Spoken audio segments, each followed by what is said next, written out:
possíveis preços dos novos Ryzen 7000 foram vazados sem querer, dessa vez por uma loja canadense. Nós temos os possíveis preços oficiais que esses processadores vão estar no mercado. Isso mesmo, os novos Ryzen 7000 tá quase chegando o lançamento deles, de acordo com os rumores, é para acontecer na metade de setembro, algo ali na casa do dia 20, do dia 15, é para estar acontecendo o lançamento desses novos CPUs. Quanto mais perto a gente chega perto dessa data, mais vazamentos começam a aparecer. E começam a aparecer cada vez mais aqueles que são muito confiáveis, que são os vazamentos de lojas. Elas começam a cadastrar esses produtos no seu site, começam a cadastrar os preços bases desses modelos e acaba que muitas vezes algum estagiário, alguma pessoa que está ali trabalhando, não coloca a opção de não listar no site aquele produto, ou de repente deixa ele numa categoria e ele acaba aparecendo ali junto com outros processadores, mesmo que não disponível, mas já com preço, especificações e etc. E foi exatamente isso que aconteceu em uma loja do Canadá. Nós temos agora os possíveis preços dos Ryzen 7000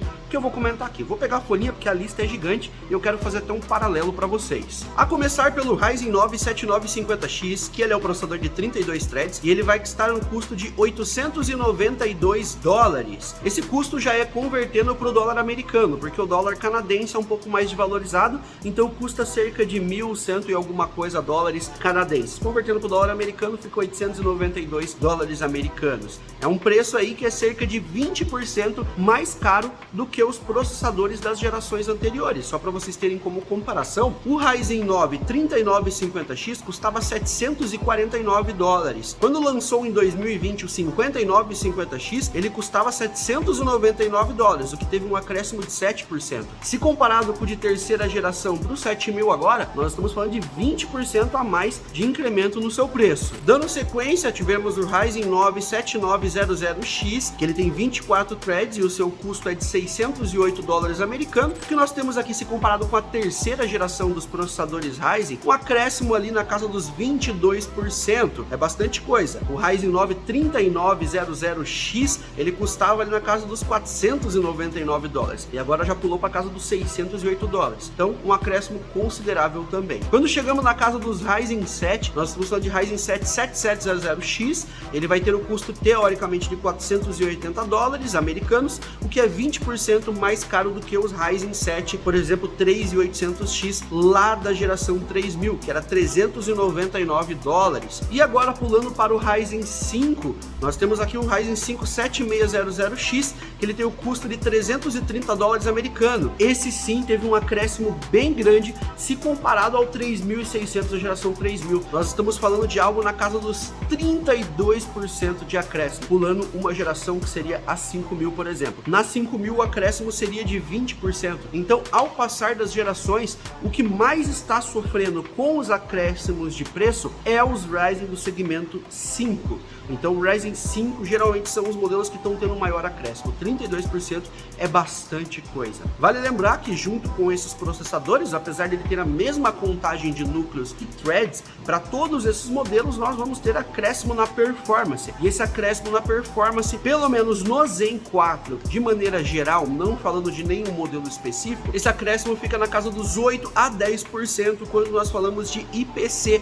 Ou seja, o desempenho prático por cada ciclo de clock do processador fica entre 8 a 10% se comparado com o Ryzen 5000. Se a gente for comparar com os Ryzen 3000, a gente chega ali na casa dos 25% mais ou menos de acréscimo. Então, está tendo grandes avanços. Só que da 5000 para 7000 não teve um acréscimo tão grande no IPC. Em compensação, a AMD compensou de outras formas, até ficou meio redundante aqui. Ela compensou com o quê? Com clock e aumentando o TDP do processador. Então, você aumenta o TDP, permite clocks maiores e, além disso, estamos falando de processadores que vão trabalhar em uma nova plataforma. Então você, além dos preços maiores, vai ter o custo nova plataforma, que seria o DDR5 para a placa-mãe, né, com a M5, já placas-mães compatíveis. Isso tudo pode trazer uma performance que não vai ficar somente ali na casa dos 8 a 10% do Zen 4. O incremento de clock que eles vão fazer no processador, aumentando o TDP, com o incremento do DDR5 em performance, a nova plataforma M5, nós vamos conseguir chegar ali em números na casa dos 35% em multithread thread e 15% em single thread, se comparando o desempenho final desses processadores aí do Zen 3 para o Zen 4. Então podemos contar ali que multithread vai ter algo na casa de 35% e single thread vai ter algo na casa dos 15%, somando todas essas melhorias e pontos aí. Só que uma coisa que você vai ter que aturar nessa nova plataforma é os processadores, eles têm um consumo mais elevado. Apesar do desempenho por watt ter diminuído de certa forma, eles tiveram que incrementar mais TDP nesse processador, tiveram que deixar ele com maior consumo para poder subir os clocks desses processadores e entregar uma maior performance também. Então são processadores que eles vão ter mais consumo. Você vai ter que lidar com isso para você ter a nova plataforma e poder desfrutar desses 15% a mais de performance teórica aí pra gente e 35% a mais em multithread teóricos, beleza? Vou aproveitar que a gente está fazendo esse vídeo aqui, vou comentar o que a gente já sabe pelos rumores que nós temos aí desses novos Ryzen, tá? Começando pelo mais top, que é o carro-chefe da AMD, o 7950X. Ele vai manter a mesma contagem de núcleos, que é 16 núcleos e 32 threads que as gerações anteriores, e a CPU vai apresentar um impressionante clock base de 4.5 GHz,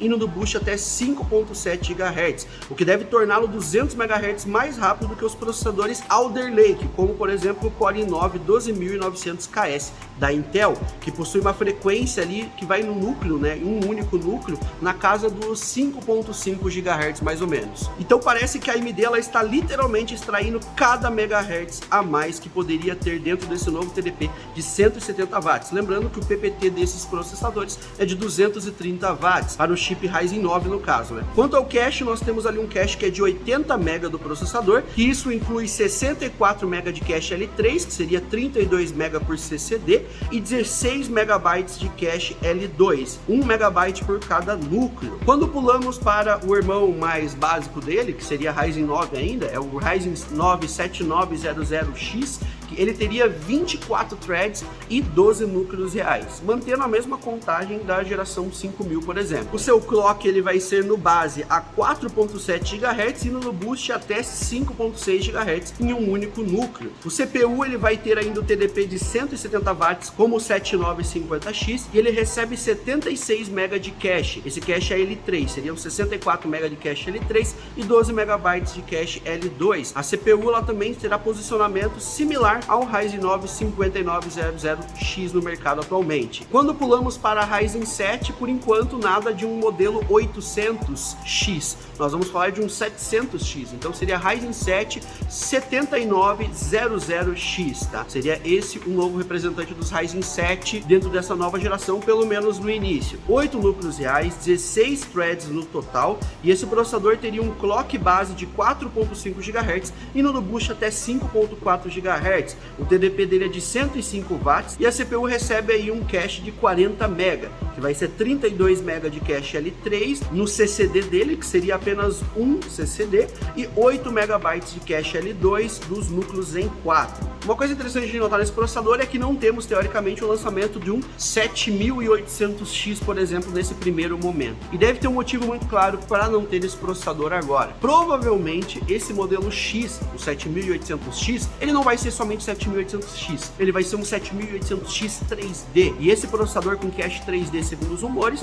a AMD lançaria lá mais próximo do final do ano, novembro, dezembro. Teoricamente nós teríamos o 7900X agora, mais próximo em setembro, e lá no final do ano, completando a linhagem ali, um 7800X 3D para ocupar esse lugar aí que já tinha no 5800X, né, o 5800X 3D, e também teve nas gerações anteriores, como o 3800X e o 3800XT também, que era na geração 3000 dos processadores Ryzen. Falta um carinha ainda, que esse não está confirmado também ainda de certa forma, mas seria o representante Ryzen 5, seria o Ryzen 5 7600X, se eu não me engano, tá? As nomenclaturas estão bugando, desculpem se eu confundirem elas durante o vídeo aqui, pode ser que eu tenha errado as nomenclaturas várias vezes, mas vocês sabem que são os Ryzen 7000, posso ter confundido com 5000 em algum momento, tá? Esse Ryzen 7600, que seria o mais básico dos lançamentos agora, ele teria 6 núcleos e 12 threads, e é o que teve o maior acréscimo no preço, que seria 32% se comparado com o 3600, que também tinha 6 núcleos e 12 threads. No seu clock base, nós vamos ter 4.7 GHz e uma frequência máxima no boost ali de 5.3 GHz. Eu acho que é suficiente para você levar sua 3060 Ti ou uma 4060 Ti que possa vir lançar futuramente aí no mercado. Além disso, o seu TDP é de 105 watts, e aqui é um ponto muito interessante porque teve um acréscimo muito grande no TDP desse processador. Nas gerações anteriores, inclusive na 5000, o 5600X era processador de 65 watts de TDP. Agora nós estamos falando com um processador que dobrou o TDP de uma geração para outra. Teve um acréscimo grande no preço também, que seria 32% se comparado com a geração 3000. A gente tem que ver como é que vai ficar o desempenho desse carinha na prática, tá? Mas saibam que dobrou o TDP dele e o preço também aumentou bastante, ok? Então fiquem cientes desse detalhe, foi uma coisa que me chamou bastante atenção, tá? O fato dele ter dobrado o TDP do processador. Bom, tentei falar da maneira mais rápida possível aqui sobre todos os modelos, tá? Que teoricamente vão ser lançados, e esse vazamento que teve lá no Canadá. E queria saber a opinião de vocês, tá? O que vocês acham sobre esse acréscimo de valor que teve nas gerações? Vou ser bem sincero, tá? Minha opinião do Júnior aqui agora, tá? Off loja, off qualquer coisa. É normal que você tenha um acréscimo no preço com o passar das gerações, tá? Você tem um acréscimo no desempenho, mas não é normal que você tenha um acréscimo às vezes muito grande. E dessa vez nós vamos ter um custo extra, que é o quê? É o custo plataforma nova. Até então nós poderíamos utilizar o AM4, que é uma plataforma que você já tem há 4, 5 anos no mercado. Você aproveita a placa-mãe, memória DDR4, tá tudo show. Pode só migrar o processador. Agora nós vamos ter que migrar a placa-mãe para uma AM5. Então você vai ter o custo numa placa-mãe nova e você vai ter o custo na memória DDR5, que até o presente momento não barateou ainda. É um custo que é relativamente alto. Então são coisas que a gente vai ter que lidar aí, pelo menos nesse primeiro momento, e você vai ter que ponderar se você quiser migrar para a próxima geração. Eu de verdade espero que o desempenho realmente venha ali em 35% em multithread, porque a gente está falando de um processador Ryzen 5 que provavelmente vai estopar um processador i9 da geração 12000 agora, que tem, por exemplo, da própria Intel, né? Coisa que já faz, os processadores atuais eles já conseguem brigar muito próximo, mas a gente não vê ainda conseguir passar um Ryzen 5 atual, passar um i9 da atual geração, 12ª geração. Agora, essa 7000 com esse clock, com esse desempenho, um TDP mais agressivo, permitindo mais o processador, talvez nós estamos falando aí de Ryzen 5 estopando legal o processador i9, entregando performance bem alta. Talvez você não precise muito mais do que isso para rodar os jogos na nova geração, beleza? Comenta lá embaixo o que vocês acharam, tá? Essa é a minha visão, a ponto de vista. Não precisem me julgar também, vamos brigar de maneira sadia lá nos comentários e tretar um pouquinho lá sobre esses novos Ryzen. O que você achou? O preço tá legal? O que você acha do desempenho? Você acha que vai vir com um desempenho top? Não vai? E da 13ª geração da Intel? Você acha que vai estopar esses processadores da AMD aí? Me conta lá embaixo. Obrigado por ter assistido até aqui, se inscreve no canal da Pichal se você não é inscrito ainda, e nos vemos no próximo vídeo, galera. Até a próxima!